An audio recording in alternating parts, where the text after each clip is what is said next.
Welcome to the HMIS Introductory Series. This training is focused on teaching you how to enter a client into the HMIS and complete the basic data entry functions. This training will familiarize HMIS users with the basic workflow common to all projects. To this end, your training will be heavily focused on the data entry steps, not a full description of every button and tab. Of course, we understand there is great value in having a complete understanding of the software. As a result, we do offer an optional video which provides a detailed rundown of every tab, button, and whistle you could want. While we encourage the viewing of this video, we do not require it. We will leave this choice up to you. Before we begin, please note there is a comprehensive packet covering the entire HMIS Introductory Series. It is a very detailed guide that will cover everything we discuss here. As for this first video, we will discuss how you can search for and enter a client into HMIS. Let's begin. HMIS is accessed by website. The web address is listed in the introductory packet just mentioned. The HMIS team will also send you a direct link to the site with your login credentials.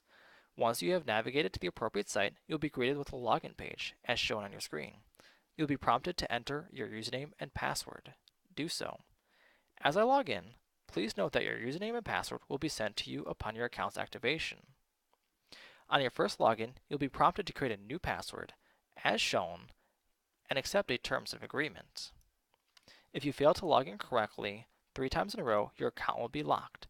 In order to reset your password, you have 2 options. You may contact your agency administrator or the HMIS help desk. Upon successful login, you'll default to your home page. You'll first be greeted by System News. This section will list upcoming trainings, important forms, and the HMIS help desk contact information. Click on any of the links for additional details. We will now move on to searching for and entering a client into HMIS.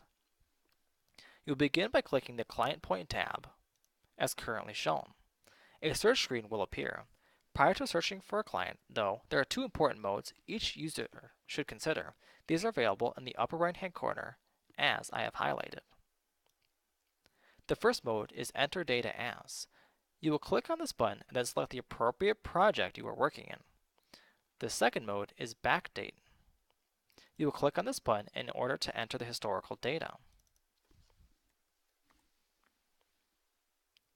You will always want to show the date you met with the client, not when data entry occurred. Now you can search for your client. Please remember the HMIS introductory packet will also go into detail about each of these fields. The fields you will complete include name.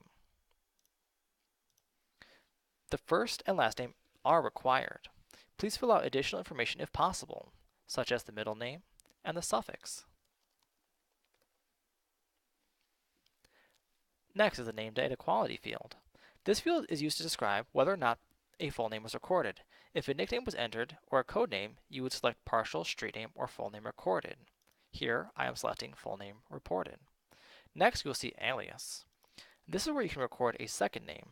This field is not required. Just below, you will see Social Security number.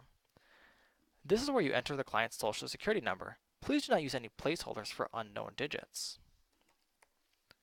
For example, I have entered the last 4 digits of a client's Social Security number, but I do not know the rest. I will leave all unknown digits as a blank space.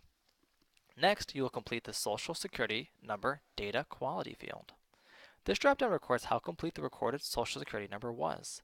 Please note, if a client was never issued a Social Security number, you would select Client Does Not Know. Next, you will select whether or not your client was a U.S. military veteran. This field indicates whether the individual is a military veteran. This field is not required for individuals under 18 years of age. You may default to No for minors, though. You may also leave the field blank, but you must remember this field must be updated when the client does turn 18. Next, you may see the Exact Match button. Do not use this button as it will dramatically decrease the chance of finding your client in HMIS. At the bottom of the search screen, you will notice the Search, Clear, and Add New Client with this information buttons. Take note, the Add New Client with this information button is grayed out initially. The system will not let you add a new client into HMIS until you have attempted to search for them first. As a result, you will first click Search. Please note that there is also a Client ID number field. You may enter your client's HMIS ID here to automatically jump to their profile. In this scenario, I will be clicking Search for a new client to the system. A list of clients may populate below.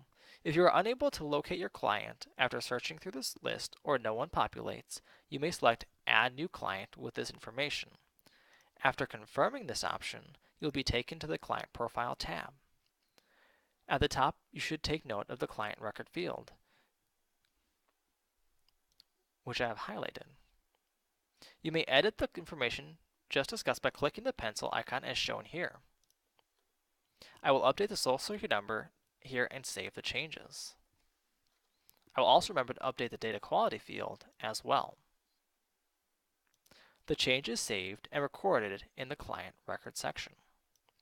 This concludes the basic introduction to the HMIS workflow and how to enter a client into HMIS.